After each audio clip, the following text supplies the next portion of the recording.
The profound terror that must have swept through German trenches upon seeing those Canada flashes emerge from the smoke is a topic that perhaps doesn't receive enough discussion. It raises a pivotal question that seems to echo across every cemetery, from the battlefields of Normandy to the muddy shores of the Scheldt. How did a nation of barely 11 million, a country that was largely an agricultural backwater in the 1930s, manage to forge what many would argue were the planet's most effective, aggressive, and indeed feared shock troops? One might glance at the title of this discussion and assume it's mere patriotic rhetoric, yet the historical evidence remains stark, unyielding, and undeniably Canadian. We aren't simply considering their participation. Rather, we are examining a very distinct, lethal form of efficiency that saw Canadian divisions consistently tasked with the unsolvable dilemmas of the European theater. When British or American forces encountered an insurmountable obstacle, the call would often go out for the Canadians. This pattern emerged in 1918, and remarkably, it repeated itself in 1944. There's a tangible reason why German high command maps frequently featured red circles around the positions of the 1st or 3rd Canadian Infantry Divisions. They understood that with the arrival of the Canucks, the quiet sectors would invariably transform into a brutal new reality. My name is Jason Richmond, and this is World War II Canada. My life has been dedicated to delving into historical archives and poring over the diaries of soldiers from Regina, Montreal, and Halifax. What I've uncovered isn't merely a narrative of good soldiers. It's a testament to a national character that was, in essence, weaponized for the greater cause of global freedom. Before we plunge into the gritty details and the steely resolve of how these men operated, I'd like to try something a bit different today. I'm curious to see how far our Canadian story resonates across the globe. Feel free to share in the comments below the name of the city you're tuning in from, along with your current local time. It's always a genuine thrill to observe where the maple leaf finds itself in our digital world. To grasp why a farm boy from Saskatchewan might outfight a seasoned Wehrmacht professional, one must consider the environment that shaped them. Canada in the 1930s was not a place for the faint-hearted. We were a nation populated by loggers, miners, farmers, and fishermen. These were individuals accustomed to manual labor, to battling bitter cold, and, most importantly, to solving problems without the aid of a manual. I personally believe this pioneer spirit is often the overlooked element in many academic accounts of the war. When your tractor breaks down 50 miles from the nearest settlement, you don't summon a technician. You mend it with baling wire and sheer determination. This ethos translated directly to the battlefield. A Canadian soldier didn't simply await orders. He assessed the objective and devised the most direct and often the most aggressive path to achieve it. We were a nation of citizen soldiers, yet that term can be misleading. It sometimes suggests a lack of professional skill. In truth, it signified that these men brought a level of practical intelligence and rugged physical resilience that a city-dwelling conscript from Berlin often could not match. A persistent misconception often circulates, suggesting the Canadian Army was merely a smaller echo of the British Army. This assertion genuinely frustrates me because it entirely disregards the fundamental evolution of our tactical doctrine. By the time we were entering the Second World War, the memory of Vimy Ridge was deeply ingrained in the very fabric of the Canadian military. We carried a legacy of excellence to uphold, a reputation as storm troopers, forged in the mud of the Somme. However, the Canadian soldier of 1939 confronted an entirely different adversary. What often bothers me is how frequently people overlook the sheer magnitude of our mobilization. We transformed from a minuscule permanent force into a contingent of over 1 million men and women in uniform. And we didn't just fill positions, we specialized. We cultivated an elite force. Consider the sheer audacity of Canadian involvement in the Italian campaign. While Monte Cassino often dominates discussions, if one seeks to witness Canadian effectiveness in its purest, most brutal form, the Battle of Ortona stands out. It was famously dubbed Little Stalingrad. This was house-to-house, room-to-room combat against the formidable German 1st Fallschirmjäger Division, Hitler's elite paratroopers. These were among the toughest soldiers on the planet. Yet it was the Canadians who ultimately broke them. How did they achieve this? Through innovation. Our soldiers pioneered a tactic known as mouse-holing. Instead of risking open streets, where they would be cut down by machine guns, they utilized Churchill tanks and demolition charges to blast passages through the interior walls of buildings. They fought their way through attics and hallways, maintaining cover and catching the Germans off guard who anticipated a conventional street battle. I've heard critics dismiss this as mere brute force, but that's a mischaracterization. It represented a sophisticated, high-pressure tactical evolution, born from an unwavering refusal to incur unnecessary casualties.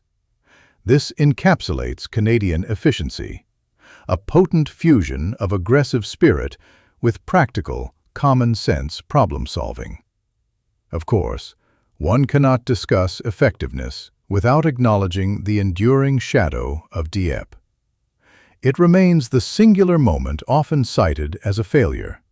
And yes, the losses were indeed staggering, and the planning, in my view, was dangerously flawed by the higher command in London.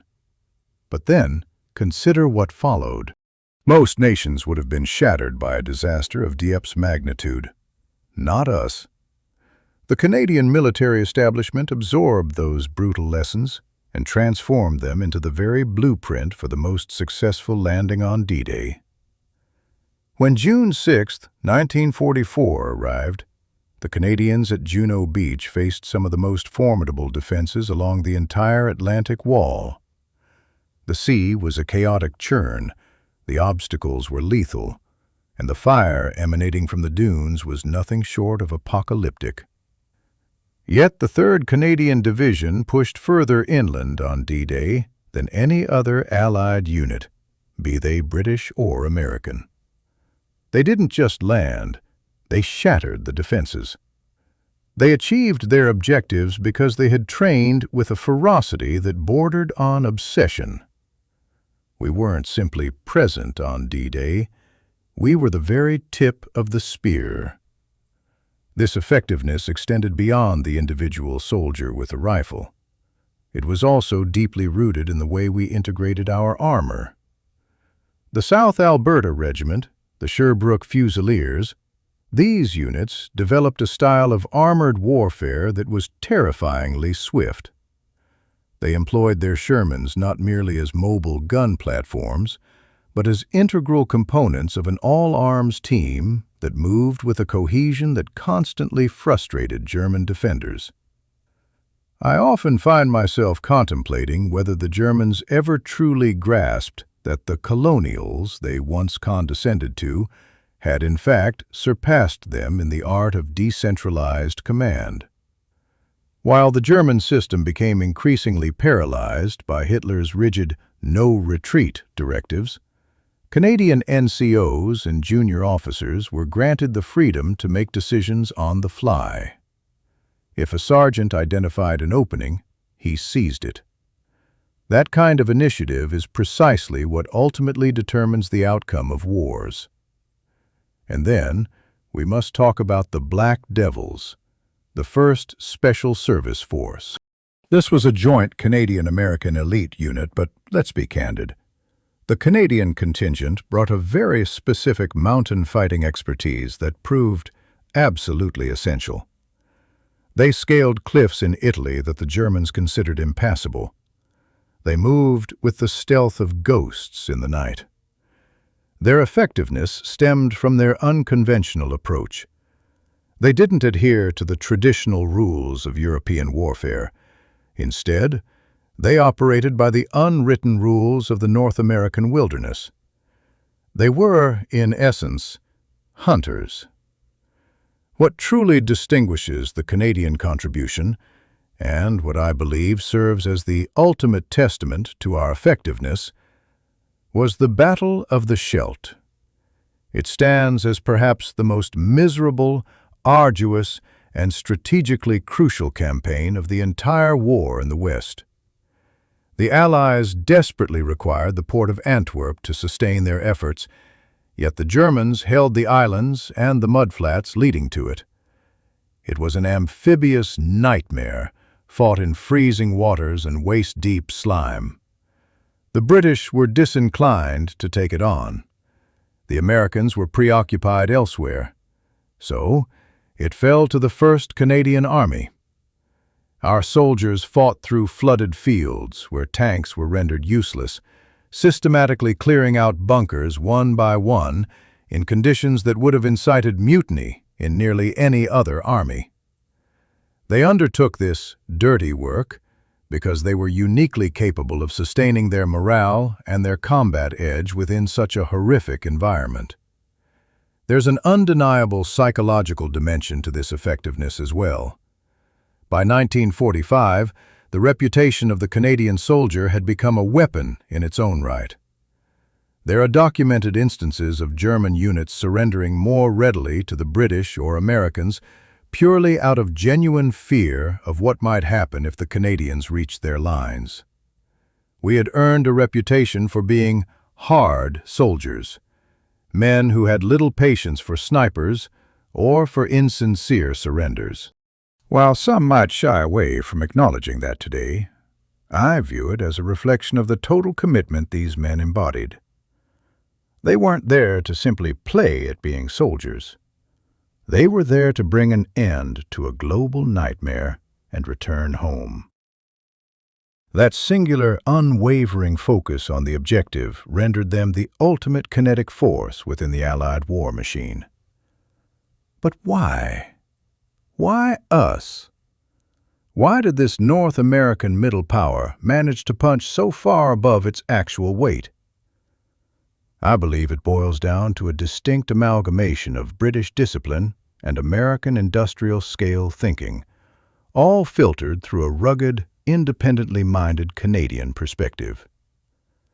We benefited from the best aspects of both worlds, yet we weren't constrained by the class-based rigidity often found in the British system, nor by the sometimes overwhelming bureaucracy that characterized the Americans. We were sufficiently small to maintain agility, yet robust enough to function as a complete, self-sustaining army. As the war entered its final months and the Canadians began the liberation of the Netherlands, their effectiveness shifted from destruction to salvation. The very same men who had blasted their way through the Gothic line in Italy were now sharing their meager rations with starving Dutch children. This, for me, represents the final, crucial piece of the puzzle. A soldier's effectiveness is truly complete only if they can retain their humanity in the face of absolute horror. The Canadians demonstrated this capacity. They were fierce in combat and compassionate in victory. When one examines the maps of 1945 and observes the vast expanse of territory for which the Canadians bore responsibility, it is truly astonishing. We held the line. We cleared the ports. We liberated entire nations. And we accomplished this with a casualty rate that, while undeniably heartbreaking, was often lower than it might have been under less competent leadership. General Guy Simonds, despite any criticisms, was a tactical genius who did not hesitate to employ Kangaroo armored personnel carriers, another Canadian innovation, to safeguard his infantry during the offensive. We valued our people, and that inherent value translated into a smarter, more effective approach to warfare. It inevitably leads one to ponder, standing amidst the quietude of places like Bonneuil-sur-Mer or Groesbeek, what precisely those men carried within them. Was it solely the training? Was it merely the equipment? Or was there something more profound, an intangible quality within the Canadian psyche that only reveals itself when the world finds itself in flames? We tend to perceive ourselves as a peaceful, polite people, and largely that is true. Yet World War II undeniably demonstrated that beneath that politeness lies a capacity for a devastating, calculated effectiveness that possesses the power to reshape history. Does that warrior spirit still reside within us, perhaps dormant beneath decades of comfort and peace? Or was it a unique product of a specific time and a generation we are unlikely to ever witness again? The silent rows of white headstones do not readily offer an answer, but the profound legacy of their success is unequivocally etched into the very freedom we now possess to ask such a question.